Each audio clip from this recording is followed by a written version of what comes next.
I would appraise this book actually at about $40,000. Let me tell you, you are lucky. You probably saved my job. Well, you can thank me with some chocolate or something. There's a certain kind of person who walks into a room and immediately makes everything around them more interesting. They do not shout. They do not perform. They simply know things, deeply, precisely, and with a confidence that cannot be faked. Rebecca Romney is that kind of person. For millions of viewers who tuned into the History Channel's long-running hit Pawn Stars, she was a calm, composed woman who appeared whenever something made of old paper crossed the counter of the gold and silver pawn shop in Las Vegas. She could glance at a centuries-old document and within minutes tell you whether it was genuine or fraud, whether it was worth a fortune or barely worth the paper it was printed on. Fans adored her. They called her the book lady. They demanded more of her on screen. And then, just as quietly as she had arrived, she was gone. But the real story of Rebecca Romney is far richer, far stranger, and far more impressive than anything that ever played out under the fluorescent lights of a Las Vegas pawn shop. It is a story about a girl from Phoenix who taught herself 5 languages before she was 22. It is a story about stumbling into a career by accident and turning that accident into a calling. It is a story about books, not just as objects or investments, but as evidence, as weapons, and as resurrections. And it is, in some ways, a story about what happens when television fame collides with a life that was always meant to be about something bigger. Rebecca Romney was born on April 6, 1985, in Phoenix, Arizona. She grew up in the American Southwest, a long way from the musty reading rooms and hushed auction galleries that would eventually define her professional life. As a child and teenager, her interests leaned toward the philosophical and the linguistic. She was drawn to questions about how the world worked, about language as a system, about the architecture of thought itself. She had no particular passion for antiques or old books. In fact, by her own admission, she once found the idea of rare books rather dull, the sort of thing that appealed to elderly collectors in tweed jackets, not to a young woman trying to figure out what she wanted from life. What she did have, from a remarkably early age, was an extraordinary facility for language. By the time she finished her undergraduate education, she had working knowledge of English, French, Japanese, Latin, and ancient Greek, along with some familiarity with Old English. This was not the result of casual study. She attacked languages the way some people attack athletic training, with intensity, discipline, and a willingness to spend long hours doing painstaking work. She could read classical texts in their original forms, parse grammatical structures that most scholars spend years mastering, and move between linguistic registers with unusual fluidity. This skill would prove to be the unexpected foundation of everything that came after. From 2003 to 2007, she studied philosophy and classical studies at Brigham Young University in Utah. It was not the obvious path for someone who would go on to become a television personality or a leading figure in the antiquarian book trade. But the combination of disciplines, rigorous logical thinking on one hand, deep immersion in ancient texts on the other, gave her a way of engaging with the world that turned out to be uniquely well suited to the work of rare book authentication. Philosophy teaches you to question assumptions and follow evidence wherever it leads. Classical studies teach you to read documents from the distant past with both precision and imagination. Together, they produce a mind trained to notice what others overlooked.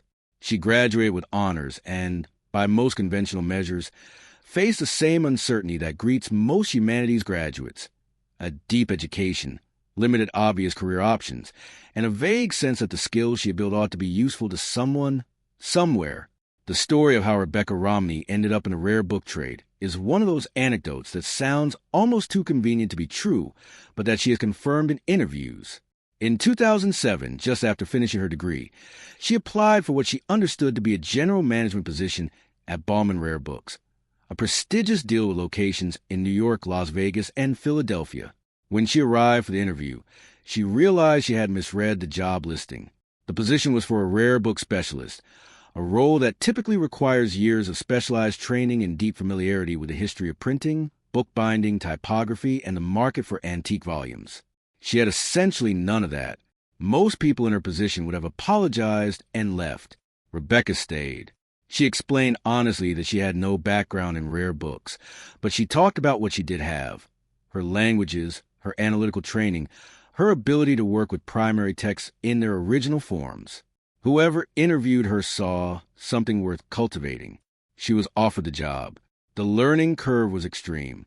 Bauman Rare Books was not a place where you handled pleasant old paperbacks. Within months of being hired, she was working with items of extraordinary cultural and financial significance. Shakespeare's first folio from 1623, leaves from the Gutenberg Bible, first editions of Isaac Newton's Principia Mathematica.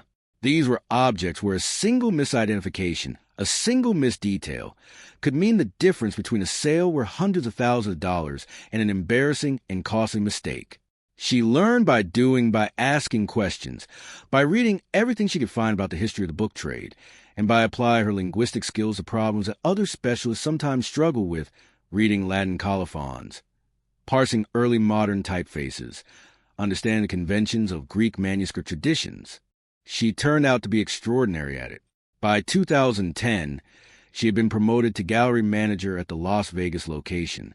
By 2013, still only in her late 20s, she was named senior director of the company, the youngest person to hold that title in Bauman's history. In that role, she oversaw catalogs, auctions, and private sales. She was handling transactions worth millions of dollars a year and developing a reputation as someone who could spot forgeries that defeated other experts. Her language skills were a particular asset. Many of the most sophisticated rare book frauds involve subtle mistakes in the Latin or Greek text of a title page, errors in the conventions of early modern scholarship, or anachronistic phrasing that only someone with genuine familiarity with historical texts would notice. Rebecca noticed. The connection between Rebecca Romney and Pawn Stars did not come through a casting agency or a talent search. It came through a personal relationship built over years of overlapping professional and social circles in Las Vegas. Rick Harrison, the co-owner of the gold and silver pawn shop and the central personality of Pawn Stars, had been operating in Las Vegas since 1989. The world of high-end antiques, historical documents, and rare collectibles in that city was not large, and the two had crossed paths through professional contacts and shared interests before the cameras were ever involved. Pawn Stars had debuted on the History Channel in 2009 and quickly became one of cable television's most watched programs. Its premise was simple. Customers brought unusual items to the pawn shop, and Rick and his family either bought them, refused them, or brought in outside experts to authenticate and appraise them. The expert segment was crucial to the show's appeal. Viewers were not just watching haggling. They were getting a brief, accessible education in the history of objects, and the quality of that education depended entirely on the quality of the experts. When books, letters, manuscripts, or historical documents came through the door, Rick needed someone who genuinely understood what she was looking at. He called Rebecca. Her first appearance came in Season 4, which aired in 2011, and the response from viewers was immediate and enthusiastic. She was different from what audiences expected. She was young, poised, and precise. She did not use the sort of breathless enthusiasm that television often encourages in its experts. Instead, she was methodical, calm, and willing to deliver difficult verdicts without flinching. When something was fake, she said so clearly and explained exactly why. When something was genuine and valuable, she communicated that value in terms that made historical context feel immediate and relevant. The contrast between her composure and the high-stakes financial drama unfolding around her was compelling television. Fans quickly identified her as a standout. She became a recurring presence on the show throughout the early 2010s, appearing in dozens of episodes and handling appraisals of everything from Confederate Civil War bonds to first editions of works by Charles Darwin and Mary Shelley.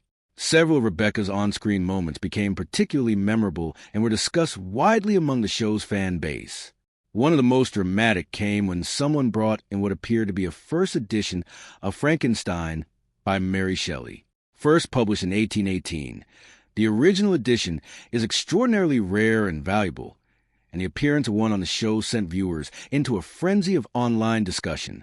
Rebecca examined the volume carefully, assessing the binding, the paper, the typeface, and the condition. Her appraisal was detailed, historically grounded, and authoritative, and the episode attracted significant attention that spread beyond the show's regular audience. Another standout moment involved the first edition of Charles Darwin's On the Origin of Species, published on November 24th, 1859. Only 1,250 copies were printed in the first run, not 250 as some sources have incorrectly reported, and the book sold out almost immediately. The cultural and scientific significance of the work can hardly be overstated. It is one of the most consequential books in the history of human thought. When a copy came to the pawn shop, Rebecca's appraisal gave viewers a sense of what it means for an object to carry the weight of intellectual history.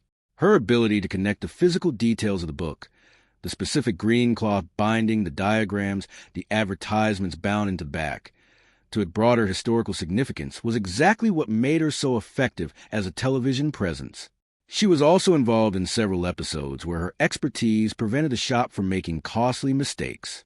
On more than one occasion, she identified forgeries that looked convincing at first glance, but contained telltale signs of inauthenticity that only an expert would catch.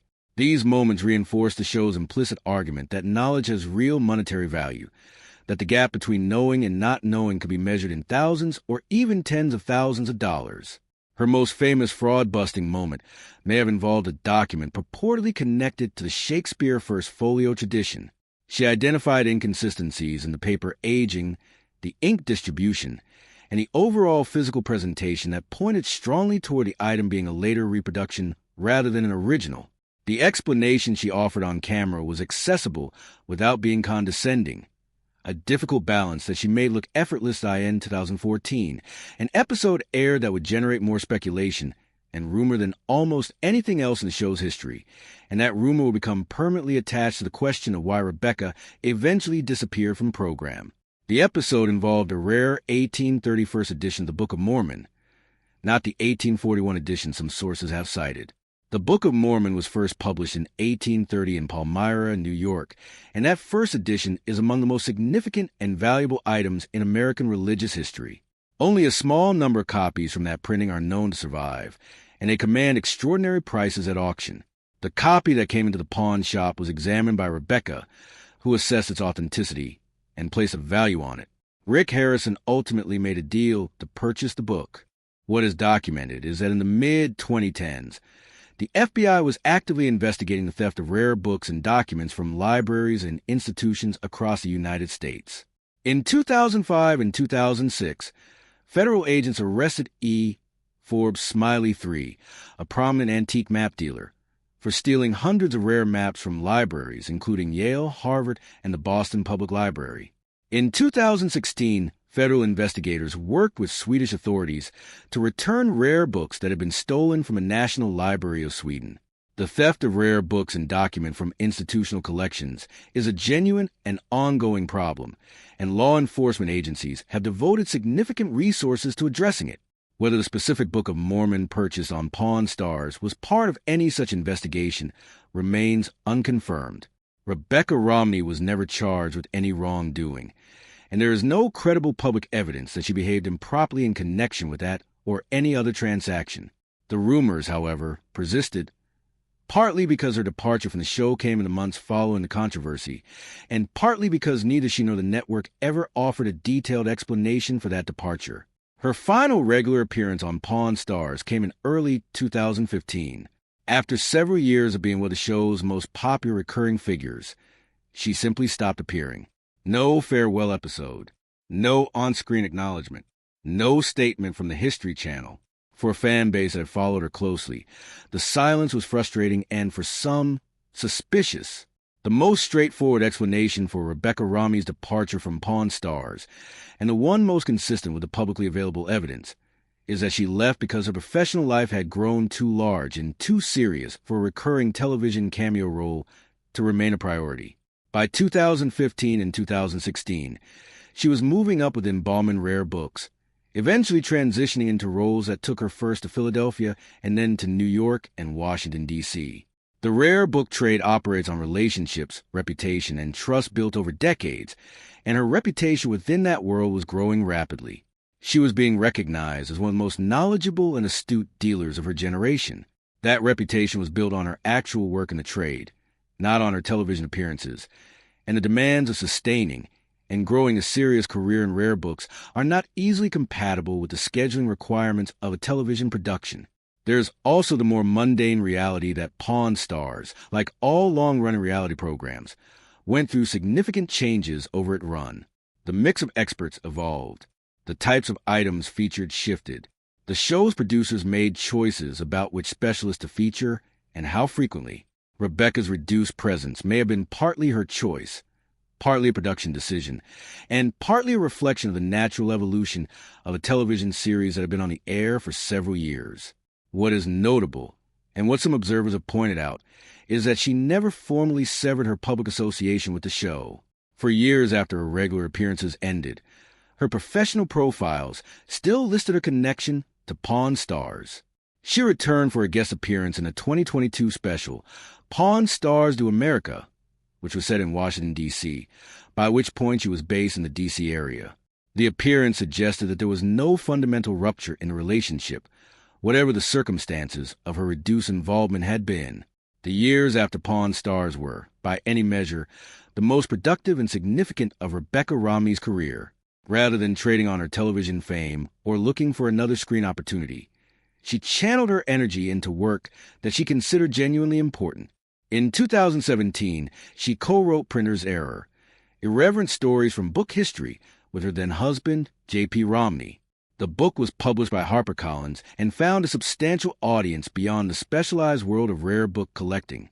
It told the history of printing and book culture through a series of entertaining and surprising stories, scandals, frauds, accidents, and controversies that had shaped the development of the written word from Gutenberg to the modern era. Critics responded warmly. The book managed to be genuinely funny and intellectually serious at the same time, which is a difficult balance to strike, and it established Rebecca as a writer and public intellectual in a way that her television appearances had only hinted at. In 2019, she co-founded Type Punch Matrix, a rare book dealership based in Silver Spring, Maryland, alongside her colleague Brian Cassidy. The firm was deliberately designed to operate differently from the more conservative end of the antiquarian book trade. Rather than focusing exclusively on the most prestigious and expensive items, the Shakespeare folios and Gutenberg Bibles that command the highest prices and attract the most attention, Type Punch Matrix committed to a broader and more adventurous curatorial vision. The firm has dealt in significant and expensive items, but has also championed categories of books and documents that the mainstream of the trade has historically undervalued. Works by women, by writers of color, by authors who were once widely read but have since been forgotten. The firm grew steadily. By the early 2020s, it had appraised items worth millions of dollars in aggregate and had established relationships with institutions, collectors, and libraries across the country. In 2022, Rebecca helped facilitate the acquisition of a large collection of romance novels by the Lilly Library at Indiana University, a collection that might previously have been dismissed by more traditional dealers as insufficiently prestigious. The transaction was completed quickly and at a price that reflected genuine market expertise. It was, in miniature, a statement about what the rare book trade could